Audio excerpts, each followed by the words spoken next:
Bonjour mes chers élèves, j'espère que vous allez bien. Aujourd'hui, je vais vous présenter une activité de langue et de communication et toujours dans le cadre de l'enseignement à distance. Le titre de l'activité d'aujourd'hui, c'est la subordonnée de cause et de conséquence. Premièrement, on va commencer par la subordonnée de cause. Définition. C'est quoi la subordonnée de cause? La subordonnée de cause, ou bien la subordonnée causale, est une proposition qui assume la fonction de complément circonstanciel de cause du verbe principal dont elle dépend et avec lequel elle établit un rapport logique. Elle indique l'origine ou bien la raison ou bien la cause du fait principal. Exemple.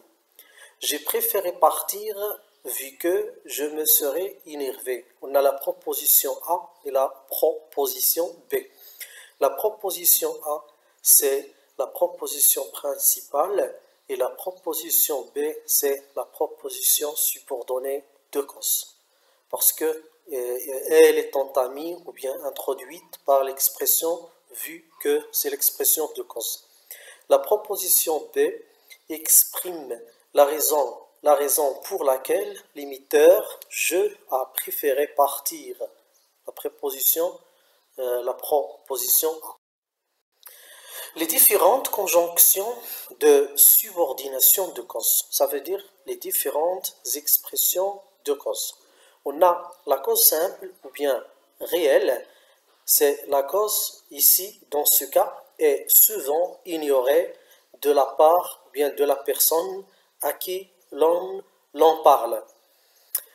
Exemple, parce que, comme, étant donné que, vu que, du fait que. On a aussi ce qu'on appelle la cause incontestable. La cause est déjà connue ou censée être connue de la personne à qui l'on parle. Il s'agit d'une cause subjective qui permet de justifier un raisonnement. Elle contient une idée de reproche. On utilise toujours puisque au début de la phrase, à l'entête de phrase, au début de la phrase, puisque c'est toujours au début de la phrase. On a ce qu'on appelle une fausse cause, ou bien la cause fausse. Prétexte, donc se forme d'un prétexte. On utilise l'expression sous prétexte que. Sous prétexte que. On a aussi ce qu'on appelle le choix ou bien l'alternative entre deux causes équivalentes, soit que. On a la cause réfutée ou bien cause avancée. Une cause est repoussée en premier. La cause réelle est donnée ensuite. Non que, mais parce que. Remarque. Comme et puisque, ce sont des expressions qu'on utilise au début de la phrase, en tête de la phrase. Les prépositions de, à, pour, grâce à cause de, en raison de, faute de, c'est toujours suivi d'un nom ou bien un substantif. Étant donné que, du fait que, vu que, du moment que, dès que ou bien dès lors que, ce sont des expressions qui introduisent un fait indiscutable. Les prépositions suivies d'un substantif, ça veut dire d'un nom. À cause de, en raison de, par suite de, pour cause de.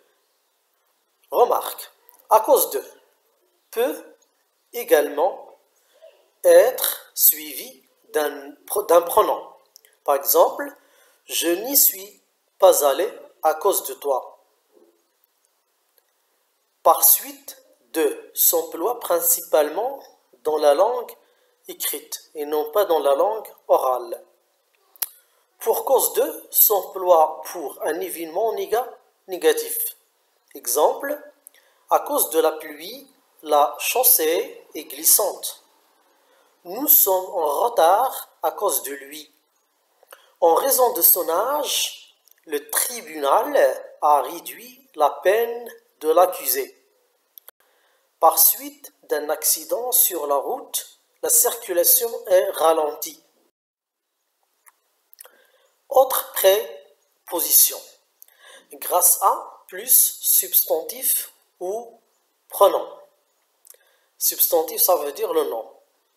Il a réussi, un exemple, il a réussi grâce à ton aide ou bien grâce à toi. Faute de, plus substantif sans article, exprime le manque de quelque chose, le carence de quelque chose. Nous ne partirons pas en vacances faute d'argent. L'expression à force de, plus substantif sans article ou bien plus un infinitif. Exemple, il a arrêté de fumer à force de volonté. Ou bien, à force d'écouter ce CD, je le connais par cœur. L'expression sous prétexte de, c'est toujours plus un substantif ou bien plus un infinitif. Sous exemple, sous prétexte d'un mal de tête, elle n'est pas venue.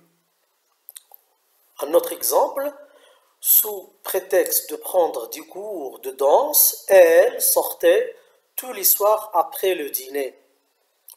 Pour, préposition pour, plus substantif sans article ou plus un infinitif passé.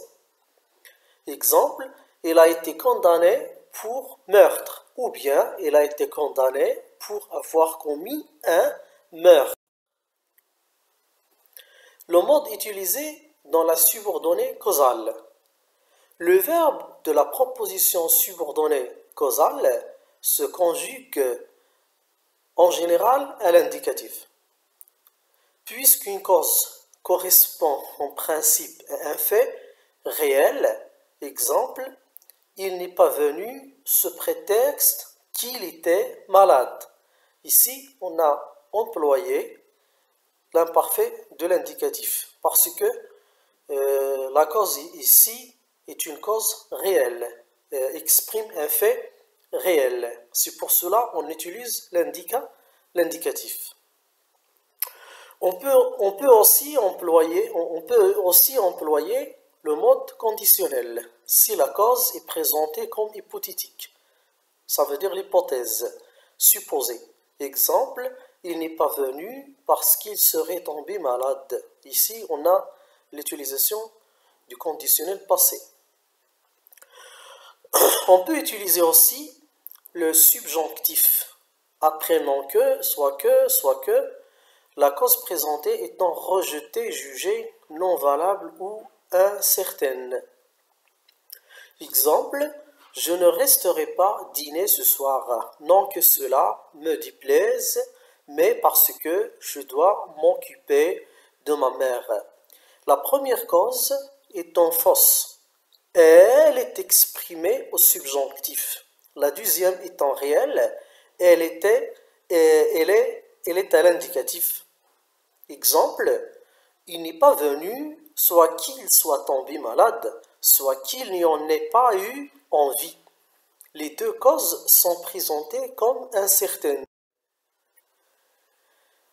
En grosso modo, les modes utilisés dans la subordonnée causale sont l'indicatif en général, l'emploi de l'indicatif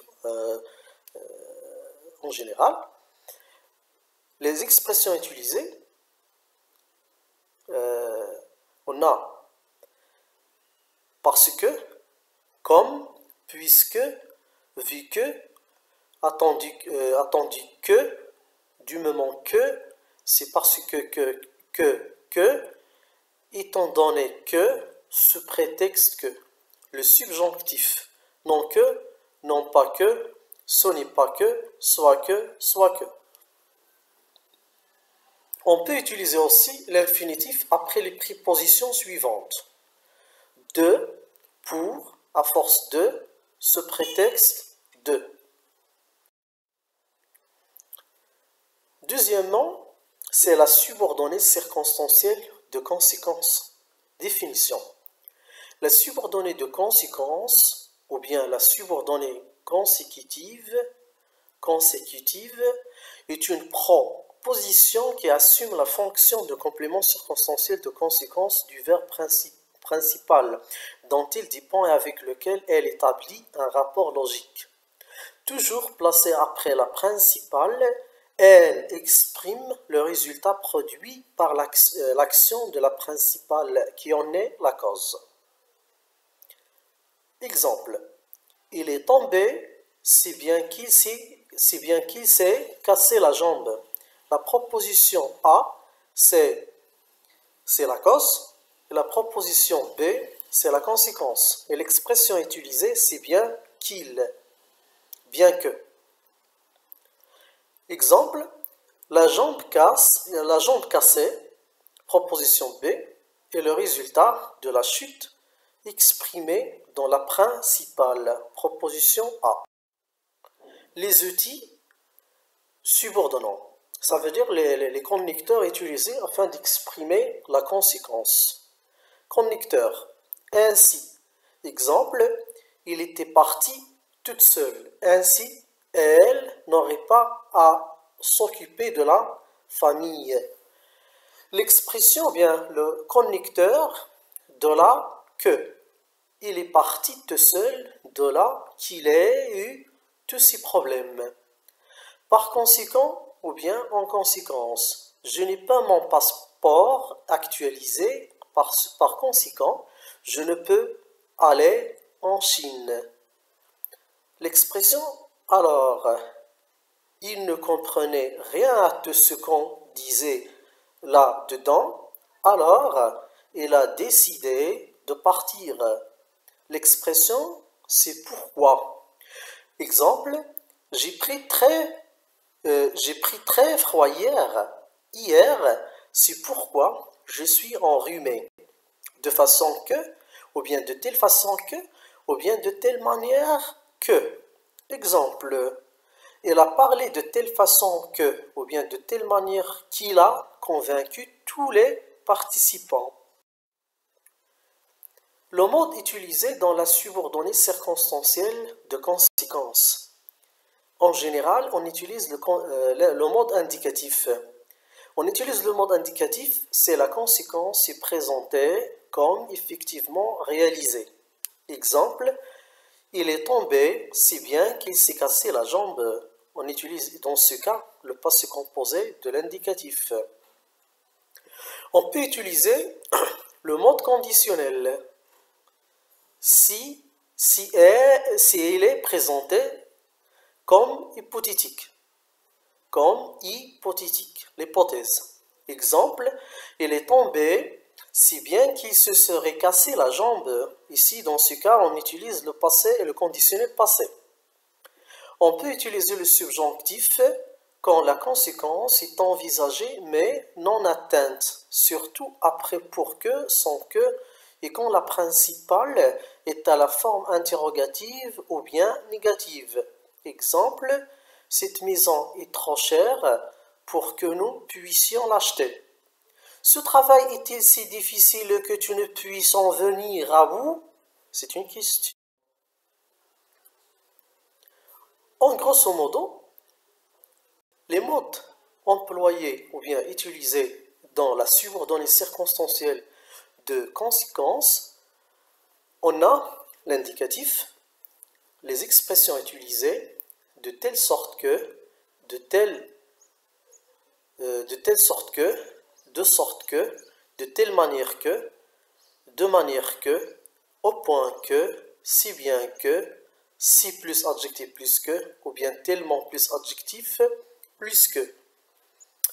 On peut utiliser le subjonctif avec les expressions suivantes, de sorte que, de manière que, trop, pour que, assez, pour que, trop peu, pour que, sans que.